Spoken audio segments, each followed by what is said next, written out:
Welcome back to another video. In this video, we shall get a total insight on the cell. I'll explain the cell structure, its organelles, and their function. The cell specifically in this video is the eukaryotic cell, and there are two types of eukaryotic cells. These include the animal and plant cells. I'll try my best to give a very precise presentation of all their structures and organelles found inside the plant and animal cells, their names, functions, and possible adaptations. Let's get into it.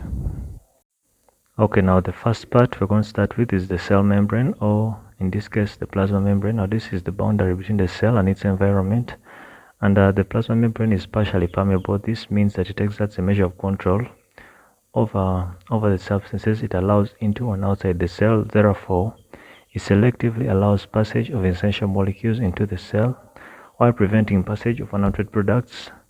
And that brings us to its first function, which is to control what enters and exits the cell. Another function is that it receives signals from the outside environment. Now I'll explain that and more on the plasma membrane and its structures in another video, but for this video that's all I had on the plasma membrane. Our next part is the command center of the cell, and that is obviously the nucleus. Now the nucleus is the largest organelle in the cell, and it's surrounded by a double membrane, that is the outer and inner membrane, together forming the nuclear envelope. One thing to remember is that the outer membrane is continuous with the rough endoplasmic reticulum, and this nuclear envelope has nuclear pods which allow exchange of substances between the nucleus and the cytoplasm. These substances include mRNA, which is made during the transcription phase of protein synthesis. That brings us to our first function of the nucleus, which is it is a site of the transcription phase of protein synthesis. Now inside the nucleus is a round dark stained structure called the nucleolus, and it manufactures RNA and assembles ribosomes. The nucleus also controls cellular activities and contains the genetic material of the cell, and it fulfills these last two functions by housing DNA, which carries information necessary for all activities in the cell, including protein synthesis and production of RNA. Okay, now another thing still inside the nucleus are small strings called chromatin, and these are composed of DNA and histone proteins, and these condense to form chromosomes during cell division. Now I don't know if my image of the nucleus is very clear, but I believe you guys have got the point. Our next part is an endoplasmic reticulum, and there are two. There is the rough endoplasmic reticulum and smooth endoplasmic reticulum, but I'll start the rough endoplasmic reticulum, and I already mentioned it being continuous with the outer membrane of the nucleus. Now it consists of flattened membrane-bound cisterna. Now unlike the smooth endoplasmic reticulum, it is covered by ribosomes. It is large, as you can see, to provide the right surface area for protein synthesis. Now its function primarily is to transport and fold proteins made by the ribosomes during the translation phase of protein synthesis, but protein synthesis is a story for another day. And anyway, the protein travels from the rough endoplasmic reticulum to the Golgi body. Next is the smooth endoplasmic reticulum, and its structure is similar to the rough endoplasmic reticulum, and the key difference here is that the smooth ER has no ribosomes, and their functions also differ. The smooth ER makes lipids and steroids, and these steroids include hormones such as testosterone. They also make cholesterol, some of which is deposited on the plasma membrane. The next part is the Golgi body, and this consists of flattened membrane-bound sacs called cisterna, and it contains small vesicles called Golgi vesicles. These vesicles part of the rough endoplasmic reticulum and smooth endoplasmic reticulum, and they contain proteins and lipids respectively. After the vesicles containing the proteins and lipids part of the endoplasmic reticulum, they move through the Golgi body and fuse with it at the cis end of the Golgi body and move through the cisterna of the Golgi body. As they move through the Golgi body, these proteins are folded into shapes that the cell and body can use, for example, forming enzymes. Now, as these proteins move through the Golgi body, they also undergo a process called glycosylation. Now, glycosylation is basically how the Golgi body modifies these proteins and lipids by adding non-protein components such as carbohydrates and phosphate groups, forming glycoproteins, glycolipids, and phospholipids, some of which are deposited on the cell membrane. After these have been folded and modified, they are enclosed in a vesicle, and these vesicles part of the Golgi body at the trans end and are transported to either inside the cell or outside the cell. So the Golgi body transports proteins to their target organs, folds and modifies them, and interestingly, lysosomes are also made from these vesicles that part of the Golgi body at the trans end. So another function of the Golgi body is to make lysosomes. Which brings us to the lysosomes. Now these are small vesicles surrounded by a single membrane, and they contain hydrolytic enzymes and digestive enzymes such as nuclease and protease. Now, lysosomes break down macromolecules such as proteins and nucleic acids. Now, how this happens is that the protein, or for example, you can use the food particle in our image, is enclosed in a vesicle, and the lysosome containing digestive enzymes fuses with the vesicle containing the food particles and releases its digestive enzymes into the vesicle, breaking the food particle down. Lysosomes also break down cells after they have died, a process called autolysis, which is self-digestion of the cell.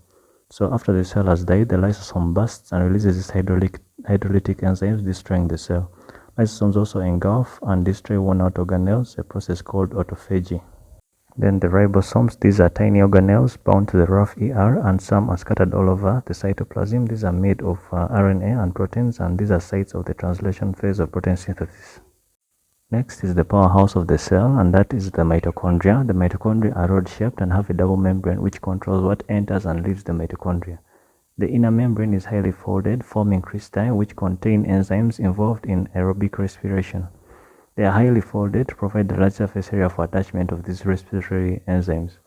Now the matrix makes the remainder of the mitochondria, and this contains cellular DNA, 70S ribosomes, and enzymes. However, the takeaway here is that the mitochondria is the site of the Krebs cycle and oxidative phosphorylation stage of photosynthesis, generating ATP, which provides energy for the cell to carry out metabolic processes. Then we have the chloroplast. Now these are found only in plant cells. The chloroplast has a double membrane which controls what enters and exits it. They capture sunlight to synthesize carbohydrates from carbon dioxide and water, so they are sites of photosynthesis. Now chloroplast contains stroma, which is a colorless matrix. This stroma contains enzymes involved in the light-independent stage of photosynthesis, and it also contains all droplets, 70S ribosomes, and cellular DNA. Now I explained in one of my videos on the endosymbiotic theory, and I talked about why the mitochondria and chloroplast have 70S ribosomes and cellular DNA, conversely to the 80S ribosomes and linear DNA in the rest of the eukaryotic cell. I recommend that you watch it. Okay, now apart from the stroma, chloroplasts also have grana, which looks like a stack of coins, and those flattened sacs in the grana are called thylakoids. I hope you can see them. Now those thylakoids contain chlorophyll, which enables the chloroplast to capture energy from sunlight so that the light dependent stage of photosynthesis can take place. Next is the vacuole, which is also found in plant cells. Now this is a large vesicle containing cell sap and is surrounded by the tonoplast. It is used to store water, nutrients, and enzymes in the plant cell. Now some books suggest that they contain hydrolytic enzymes just like lysosomes. Now whether plant cells contain lysosomes or not, I personally do not know, but the vacuole more than compensates for that. So the vacuole, in a way, is the lysosome of plant cells. Next is the cell wall. I'll be brief now. It is found in plant and prokaryotic cells, and it's relatively rigid. This is because it is made up of cellulose fibers, contributing to its overall strength. Its function here is it's a physical barrier to mechanical damage. It also provides mechanical strength in order to prevent the cell from bursting due to osmotic intake of water. Now the cell wall has perforations called plasmodesmata, and this connect the cytoplasm of adjacent plant cells and allow substances to pass through them. Next up is the centriole. Now these are hollow cylinders that occur in a pair in most animal cells, so there are two in animal cells, and they have 9 triplets of microtubules, or an 9+3 arrangement, but that's not important. Now during cell division, these replicate themselves, and the two pairs migrate to opposite ends of the spindle in a cell. The spindle is where chromosomes attach, but I will not go into detail on cell division in this video. That's a story for another video. Then we have the peroxisome. Now I know this is usually not talked about, but it's quite important. Now these contain enzymes. However, the only enzyme I'll talk about is catalase, and I'm sure most of us have done an experiment where we drop an Irish cube in a test tube containing hydrogen peroxide. Bubbles are formed due to breakdown of this hydrogen peroxide into water and oxygen by the catalase enzyme. However, in a cell, there are some oxidative processes that give hydrogen peroxide as a byproduct. But the hydrogen peroxide accumulating can be toxic for the cell, and this is where the catalase comes into play. It breaks down the hydrogen peroxide into water and oxygen. So the role of the peroxisome here is that it contains catalase, which breaks down hydrogen peroxide, which if allowed to accumulate can be dangerous for the cell. Next are the cilia and flagella. The flagella are longer of the two, and these are used for locomotion, just like in prokaryotic cells. Then we have the cilia. The cilia move fluids over their surfaces. For example, cells in the respiratory tract have cilia which move mucus through the respiratory tract.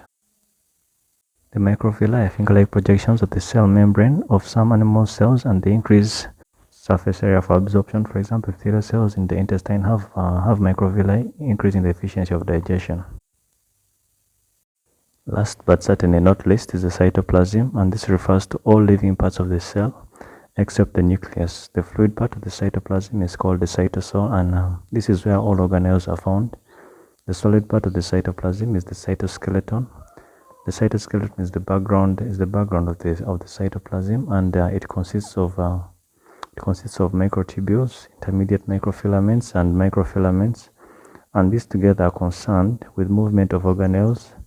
And then another function of the cytoskeleton is that it has the ability to maintain the shape of the cell.